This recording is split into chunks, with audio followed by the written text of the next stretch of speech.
Hello, good evening. Welcome to Road to Lok Sabha 2024, our special show on India's general elections. I'm Shreya Upadhyaya. We've almost reached the end of the elections. The last phase 7 is all set to take place on the 1st of June with some crucial battles playing out on 57 seats across 7 states and 1 union territory. Political parties are making their last pitches. We discuss this and the issues that concern voters with our panel of guests. But before that, let's quickly get you an overall picture of phase 7 of the Lok Sabha election. Remember, it's the last phase, an important phase which will see 7 states and 1 union territory going and voting. Let's quickly get those up. Uttar Pradesh, 13 remaining seats going to polls in phase 7 of the Lok Sabha elections. Apart from that, Punjab, important state, all 13 seats going to polls in phase 7 of the Lok Sabha elections this time around. West Bengal, the 9 remaining seats also go to polls in this phase.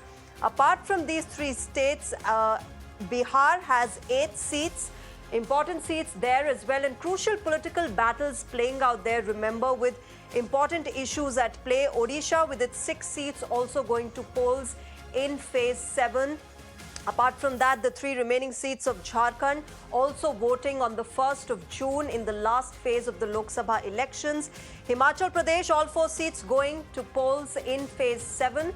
Apart from them, these are the states. Apart from that, of course, Chandigarh also going to polls in phase 7 of the Lok Sabha elections. Let's quickly begin with Punjab and get you the key issues in that state. Remember, a political fight, 4-cornered political fight is what we'll see in Punjab. But before that, let's quickly get you the unresolved farmer crisis. That's one of the key issues that will play out in Punjab. A major issue, in fact, last elections, whether or not it still has an impact, we'll have to see. Demands for MSP and rural debt by the farmers remains an issue in the state of Punjab. Apart from the farmer issues, the agrarian crisis, the drug abuse crisis also remains an important concern in the state of Punjab. Very, very important. And it's been going on for decades. The BSF state face-off over security also is a concern that is there in the state of Punjab.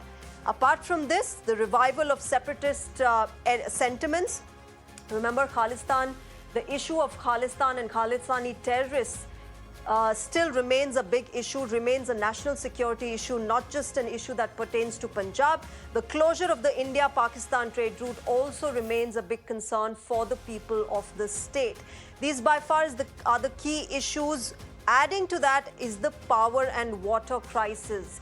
These 2 challenges that remain a big concern, especially during this time, the heat wave that northern India is seeing. Power and water woes are something that the people of Punjab have been very, very concerned about. These remain the key issues in Punjab. And of course, there are crucial political fights that will be panning out in Punjab. Let's talk more about Punjab with my guests on the show. Tushar Gupta, political analyst; Rashid Kidwai, senior journalist; Pratim Ranjan Bose, senior journalist and columnist; and Piyush Tawar, research head, ETG. They're all joining me on the show this evening. Welcome to all of you. Good evening.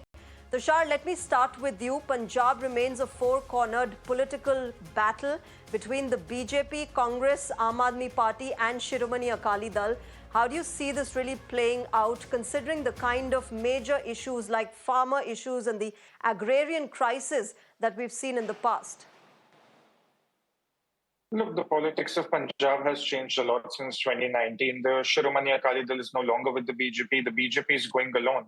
But the Congress is also a very different party. Now, Captain Amarinder Singh is no longer with the Congress. In fact, his wife is continuing to contest from Patiala as she's the sitting MP, Praneet Kaur. So she's now fighting on a BJP ticket.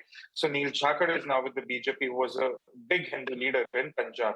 We look at the Aam Aadmi Party, they are now a significant player in the state. So it's a 4-way contest. But even in this 4-way contest, the dynamics are very, very different from the 2022 election, the state election, or the 2019 Lok Sabha election.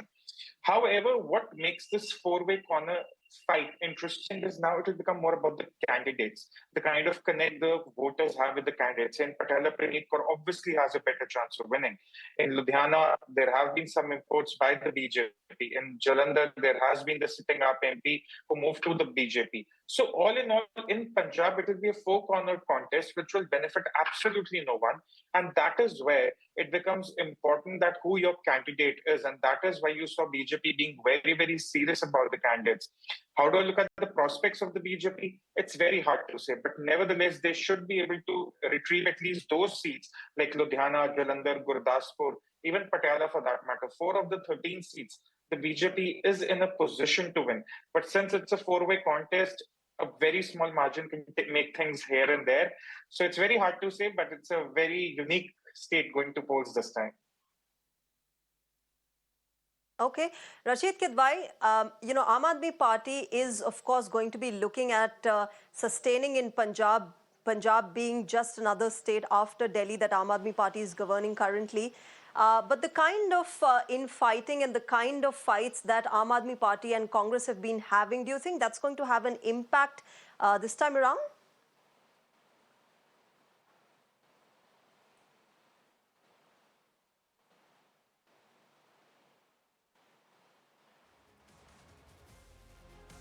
Mr. Kidwai, are you able to hear me?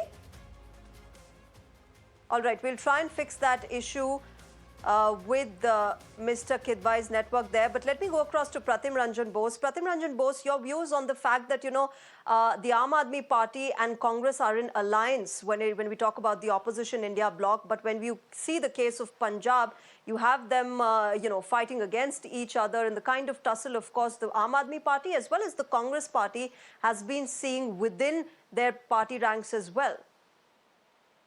That's a fait accompli almost everywhere because, if you are targeting the same voter group, then obviously, and those who have benefited out of your weaknesses or disintegration over the past, they will not try to, they will not share those benefits with you.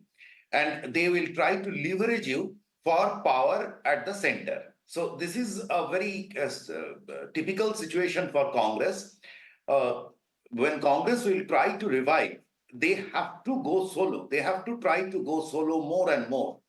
Look at the way that BJP followed during its rise. They came with so many coalition partners and slowly they grew and overtook the coalition partners. So look at any other state, even at a state level, you look at Mamta, she came with a coalition, the Grand Alliance, but then took everything in. So that is a fait accompli. Congress has to face that. Tushar, for Shiromani Akali Dal, this is their first election after their patriarch Prakash Singh Badal, an important one. They've been pitching the Punjabi identity and the Panth identity in their manifesto and campaigning as well. Do you think it's going to work out for them? How do you see that really moving forward in Punjab? Look, Punjab again, as for the Shiromani Akali Dal, it's not going to be an easy contest. Last time also in 2019, Harsimrat Kaur Badal barely managed to save her seat. And that was a very easy election comparatively for the BJP and the Shiromani Akali Dal. So it's not going to be easy for the Shiromani Akali Dal as well. What could be the big upset, however, is if Harsimrat Kaur Badal or Sukhbir Singh Badal end up losing their seats, which probably won't happen. But that's the only upset you can look at. If Shiromani Akali Dal is not able to secure even 4 of the 13 seats in Punjab, at least 1/3 of them, then they have serious thinking to do. Because the problem with the Shiromani Akali Dal is now they attract a very simple core vote, which is not a lot of vote. The Dalit Sikh vote is shifting away from them. The Hindu vote is shifting away from them, which earlier used to come to them because of the BJP, at least some part of it. The other used to go to the Congress. But the Shiromani Akali Dal, now this time the challenge will be, can they retain their core vote base? And while retaining that core vote base, can they get some more votes? Because in a 4-way contest, if they are not getting any other vote apart from the core vote, they are going to be in serious trouble, even in their own seats. So that is the story of Punjab this time. You don't know who may end up where. In a 4-corner contest, even the weakest candidate ends up winning sometimes because the voter is so divided. And one thing that is bugging everyone, especially the voters on the ground in Haryana, in Chandigarh, in Delhi, is that why would the Aam Aadmi Party and the Congress not enter into an alliance? A three-way contest where the AAP and the Congress would have fought together against Shiromani Akali Dal and the BJP would have benefited the AAP and the Congress. But the Aam Aadmi Party and Congress also going different ways in Punjab. It will hamper their prospects also. Together they could have managed 6 seats, 7 seats each. Now they'll have to contest with the BJP. And mind you, BJP, what works for the BJP this time in Punjab, and that's the only thing, is now that the memories of that entire farmer protest are no longer that fresh. Since you started the show with that question, the anger on the farm issues is not that much. People understand that the farming in Punjab needs to evolve. It can not only be an MSP dependent system, it has to evolve and the government has to come in at some point. And more importantly, the candidates. Shreya, again going back to the candidates, because this election, the 13 I don't know, seats Tushar, in if Punjab, that's been it's going to understood, be because all... this time around also we saw the farmers protesting. Perhaps, that the impact of it might have weakened, but that concern still persists among farmers in Punjab. Pratim Ranjan Bose, I'd like you to come in on this. The farmers still having those concerns which they had long back, perhaps that impact is not being seen so much on ground this time around, but they have been protesting. The Kisan unions did come, they did protest, they blocked the railway tracks. All of that did happen this time around as well. Obviously, it is there. It is simmering, and the seat chart, basically the whole farmer protest, though we say farmer protest, it was basically seat chart protest.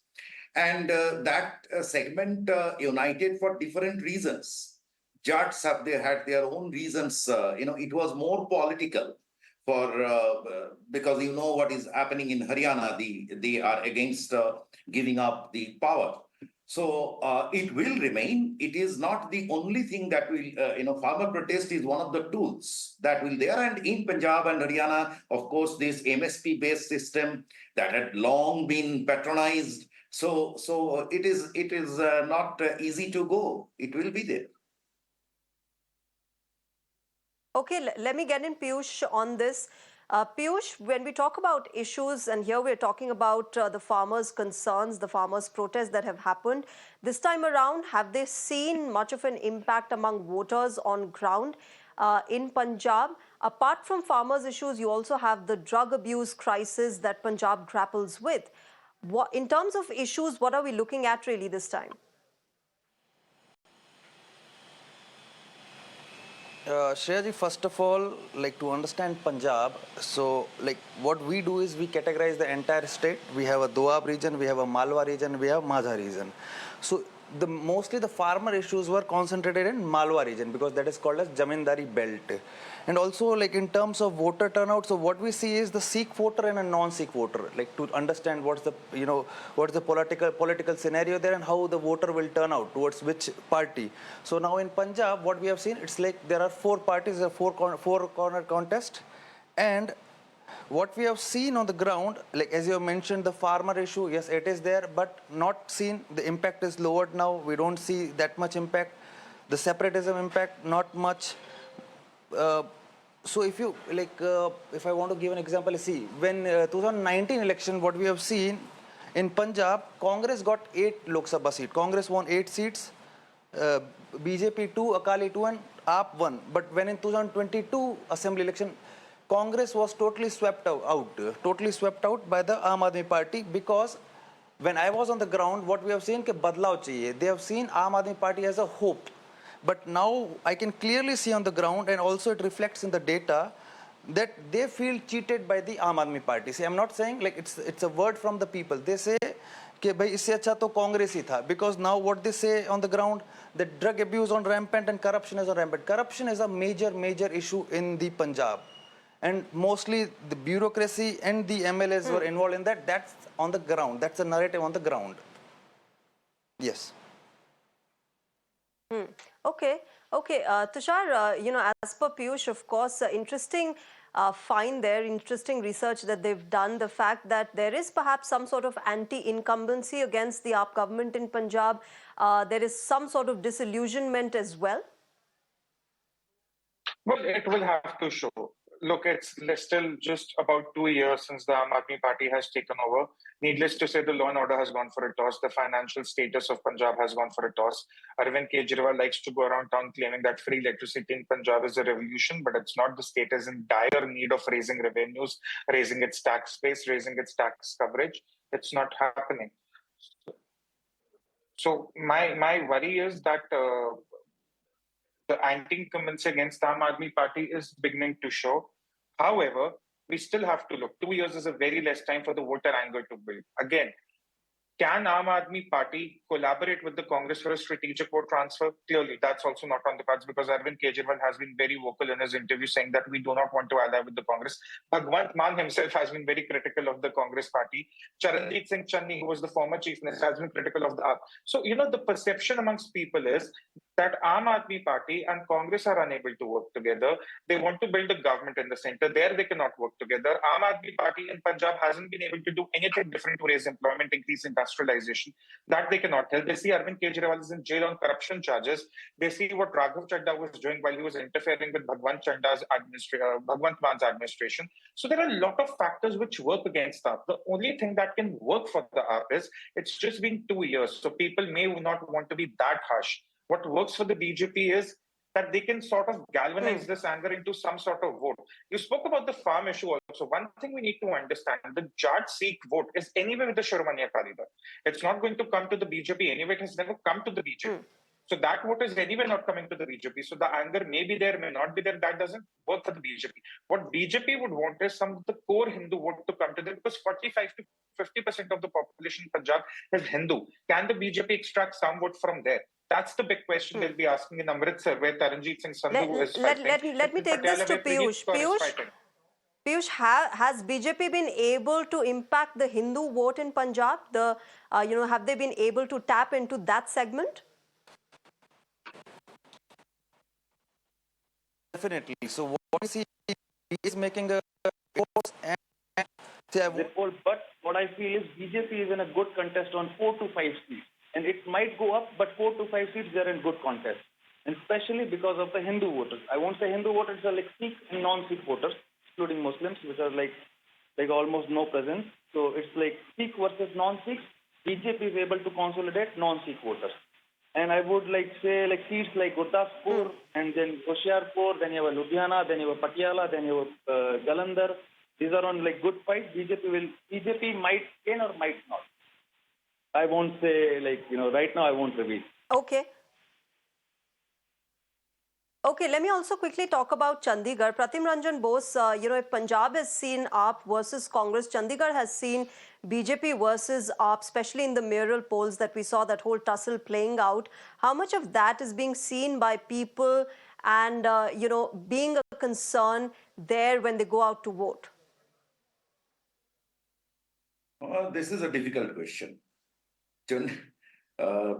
One way, generally it should not. But very honestly, I have a little, touch with Chandigarh, or haven't really explored that issue. That what extent it can do. Okay. Let me then ask Tushar. Tushar, AAP versus BJP playing out in Chandigarh, the mayoral poll tussle. Yeah, I'm sure on this as to how people are really viewing this tussle. Finally you had the returning officer being accused, being pulled up by the court as well. People have been seeing all of that tussle playing out. Just a fun fact, I am from Chandigarh and that is where I will be voting come this weekend. So Chandigarh is a very interesting case scenario because one, you have a Congress stalwart fighting on behalf of the Congress and up there they still have an alliance together. But interestingly, when Manish Tiwari was given the ticket from Congress, a lot of cadre of the Congress had shown its resentment. They had resigned. And they were with Pawan Kumar Bansal, who was the former MP from Chandigarh between 2004 and 2014. He lost the 2014 election. So for Manish Tiwari, it was all about getting the AAP cadre together and running a campaign. Now, the problem is Manish Tiwari has come from the adjacent constituency of Anandpur side. That's a baggage he carries, that he's a constituency hopper. The person he's up against, Sanjay Tandon, he's a local leader. You may not have heard about him in the last 10 years, but he's the man who's been running the show quietly behind the curtains and rather with great efficiency. He's well known in Himachal, in Punjab, in Haryana, even in Delhi to a certain extent, and in Chandigarh. In Chandigarh, he has a local connect with a lot of families because his politics goes back decades. So clearly in Chandigarh, one of the factors that is working is the outsider versus insider, which is ironical, but that's how it is. Number two, the people see the national factor as well. They see Modi, they see the Prime Minister, they see the leadership. Manish Tiwari is going house to house and trying to make it a hyper local campaign, but that's not really working for him because every time he tries to localize the campaign, people ask him one simple question: "You are not from here. You are from Anandpur Sahib. You wanted to fight Ludhiana." And you were making all these sorts of claims. Sanjay Tandon, however, offers a very credible face. What will work for Sanjay Tandon is one, the Modi factor. Modi factor is huge in Chandigarh. In 2014, also there was the AAP factor. In 2019, there was the AAP factor. And then the Congress and AAP were not in alliance. It was a three-way contest. And yet the BJP's candidate came up with flying colors with over 50% of the vote share. So the Modi factors works every time in the Lok Sabha elections. Mind you, this is also one of those constituencies which votes only once in 5 years. There's no state assembly election here. So every time they vote, they're looking at the national factor. So Modi factor becomes, of course, very, very huge here. And I think that is what Sanjay Tandon will have an edge with, his own local connect, the national factor. And I think he should be registered Tushar, very, Tushar, very also help comfortable. me understand, since you are from Chandigarh, very briefly, when you see it from the outside, Chandigarh seems like a very organized, full of infrastructure, doesn't need much there, kind of a city. But what are the issues that really plague people of Chandigarh? Look, at the end, you have to understand Chandigarh is a very, very small city. It's just 110 square kilometers in terms of UT. So if you look at the vicinity of Chandigarh, a lot of villages are there. There's a lot of small villages. We are not talking about villages as big as they are in, say, Uttar Pradesh or Bihar. So you need the basic necessities there. You need the welfare programs to run properly there. And that has been happening within the urban area, within the sectors, so as to say. You need the infrastructure to be maintained. That's the biggest challenge for any MP in Chandigarh, that they need to ensure that things need to be in status quo, that it only gets better. It doesn't get depleted. The maintenance is there, the cleanliness is there, the organization is there, and more employment opportunities are created. It's always seen or heard that people say that Chandigarh is not big on services, but Chandigarh as a city is big on education in terms of economy, in terms of healthcare. So these factors are there, but what the voters of Chandigarh really want is someone who can get the basic needs done properly, maintain the city, maintain the status quo, and work with the central government. And that is again where Sanjay Tandon has a very, very clear advantage. Okay, talking about basic needs, let me shift our focus now to Bihar and Uttar Pradesh. And let's start with Bihar. Piyush, talking about issues with the constituencies that are going to polls in phase 7 from Bihar. Important issues remain there as well, apart from, of course, the crucial political battles that will be played out in seats such as Patna Sahib and Patliputra and all of that. But before that, I want to talk about the issues there and what you have found out really, are the concerns of the voters. Employment, I know, remains one big issue.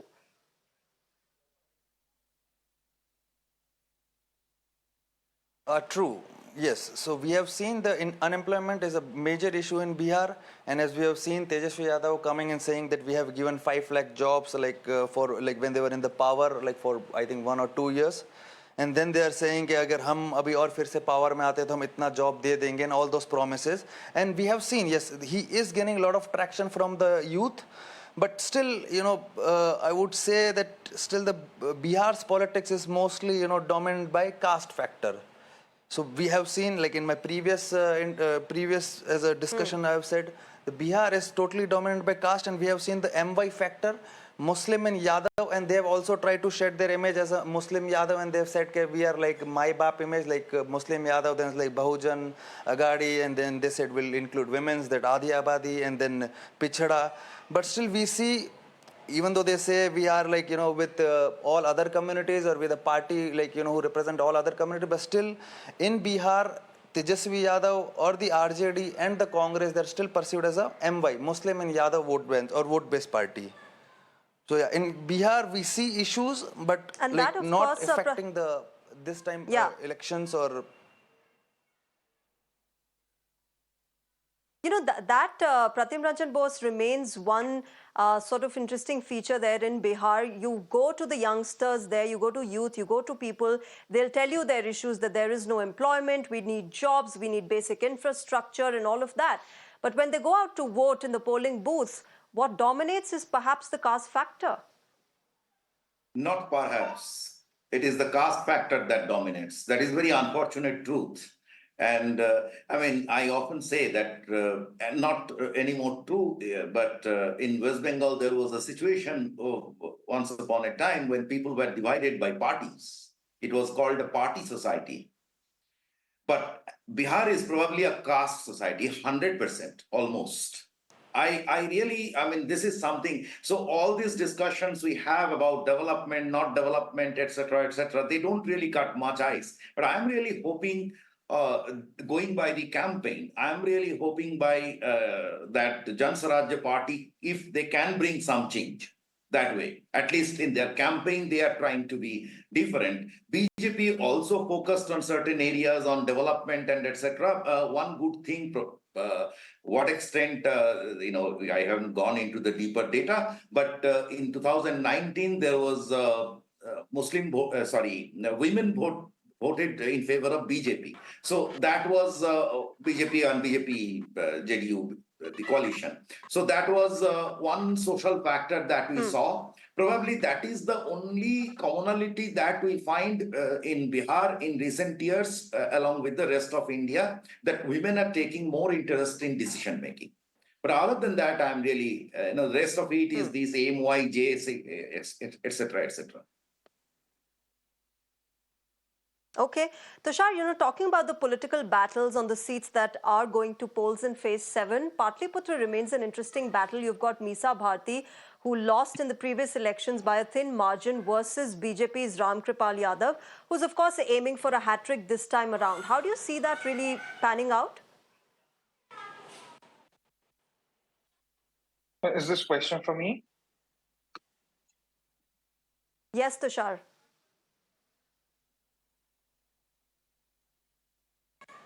Tushar, are you able to hear me? Okay. See, in Bihar, again, I think I agree with Pratim Ranjan Bose rather reluctantly, but he's right. The caste factor dominates. So if Meesa Bharti is standing, of course, the caste factor becomes very, very dominant. But in Bihar, something interesting is happening, and the first signs of it were shown in 2020 assembly elections. The women are now voting for welfare and not for caste. That is where, again, the Modi welfare program there becomes a big factor as to how women will vote. We look at PM Awas Yojana, you look at Jal Jeevan Mission, Ujjwala Yojana. When we mapped the entire data on a household level, you realize that Bihar has been the biggest beneficiary of all the welfare schemes of the Prime Minister, even the Jal Jeevan Mission, which started after the 2019 elections. So in Bihar, you can actually factor in the caste aspect, which will matter to a certain extent. But if you're talking about the margins are going to be decided by the women voter, and the women voter are rock solid behind the Prime Minister. We saw it in 2020 in Bihar. We saw it in 2020, in 2022 in Uttar Pradesh. We've seen it in Madhya Pradesh. We are seeing it now also. When you look at the margins in Bihar, it's going to be the women voter. And I think that will be the story of this election, this phase also, because all the seats you're looking at, all of them were swept by the JDU and the BJP. So the caste factor dent into the BJP voter bit. In some seats, say the Meesa Bharti seat, but when I'm looking at the margins, I'm just focused on the women voters. And do you think that, and we've talked about it in the past as well, the Palturam factor that plays out in Bihar this time around, too, in phase 7, do you think that's going to have some sort of influence? Well, see, the Palturam factor, I think we discussed it on your show, Shreya, just a week back. And again, I have the same theory that any anger against the JDU will only shift towards the BJP. So if there is anger against the JDU, be it this year or the next year's assembly elections, it's going to benefit the BJP. I don't think the core voter of the JDU is making up their mind to vote for the RJD or even for the Congress or AIM or any other party. So the BJP also understands that there is a certain degree of anger. In fact, many of the BJP supporters and observers and journalists was rather surprised when BJP just sort of were happy with 17 seats in the coalition equation. But any anger against JDU won. The Modi factor will help dilute it. But even if the anger doesn't convert into votes for the JDU, those voters will shift towards the BJP. Now, the only problem is in the seats where the JDU is contesting, not the LJP or the BJP, but JDU is contesting. One can only hope for the BJP that the anger is not that much that the voter either doesn't come out to vote, is demotivated to vote, or the RJD factor becomes a little strong. That would be the only worry for the BJP. But I think JDU's litmus test is now. Is JDU still relevant in the Bihar political game? I think this election will be the litmus test for that before the big assembly election next year. Do you think, Pratim Ranjan Bose, this is also a test for Chirag Paswan this time around? The fact that he's to take his father's legacy forward. Everybody's been talking about Tejasvi Yadav, we in the media have also been talking about it. The people have been talking about it. But is there something to look at when we think about Chirag Paswan and the LJP?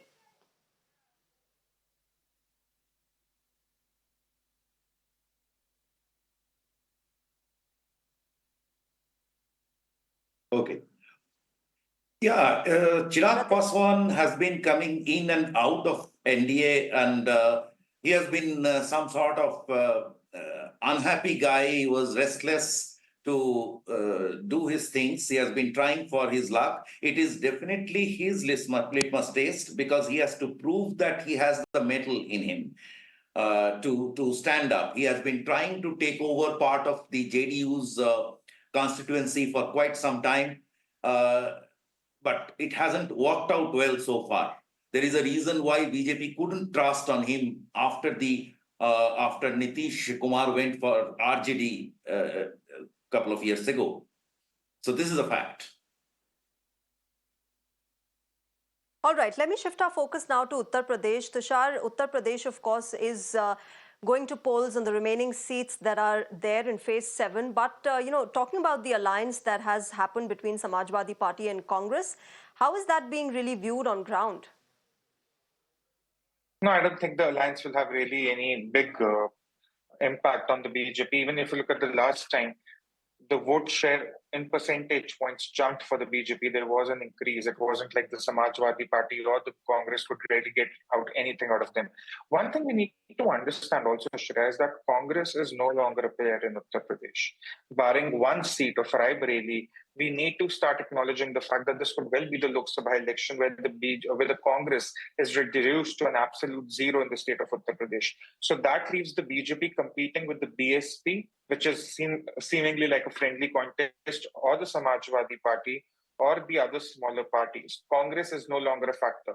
So if you're looking at the NY factor in certain seats, that is where Samajwadi versus BJP becomes a fight.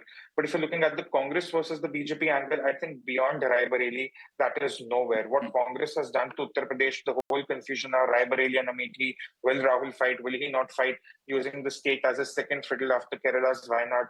I think Congress's story in Uttar Pradesh is pretty much over. On June 4th, I hope we have an opportunity to talk about it. We should especially focus at how the entire political decimation of the Congress has started since the 90s, since the Ram Mandir movement, after the overturning of the Shah Bano judgment. So I think Congress and Uttar Pradesh is a story in itself. It was unfolding for the last 3 decades. 2024 could be the climax. Pratim Ranjan Bose, do you resonate with that, number one? And number two, the fact that the Prime Minister has been campaigning in Uttar Pradesh, his constituency is one of the most crucial battles that's going to be playing out in phase 7. Varanasi, the constituency, of course, he's been winning and he's going to look for another term from there. How do you see this really playing out in phase 7? I hope you are asking me, right? Yes, Mr. Bose. Hello. Are you able to hear me, Mr. Bose? Yeah, I can hear you now. So, I let me start by agreeing partly with Tushar that that Congress, see the same story as in Punjab, where in Punjab, AAP is not giving space to, AAP is not ready to join hands with the Congress for the reason that, if they are sharing or targeting the same constituency. Similarly, look at the problem in Uttar Pradesh. If Congress has to become stronger in Uttar Pradesh, it is SP that has to be weaker. Clearly. Will SP leave that space out for Congress? No. Back to BJP's case, I see BJP will surely do well this year, and they are expecting to increase their tally by a couple of seats. There is only one factor that is remaining, is there is probably lack of opposition in Uttar Pradesh, and for India's largest state, the opposition is not practically not there. So that is creating a void, which might work against BJP at some point of time.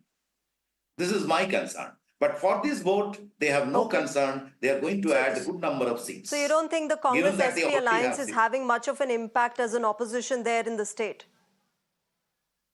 It is, see, at this very moment, the Modi-Jogi factor has taken over. Uttar Pradesh is one state where the double-engine Sarkar has proved beyond doubt. So at this moment, it is not going to work, except in certain pockets. So BJP is going to have a complete run over. Okay. All right. I'm going to leave Uttar Pradesh here, but I'm going to slip into a short break and come back and discuss Odisha, that interesting battle between the BJP and BJD playing out. Do stay tuned to Mirror Now.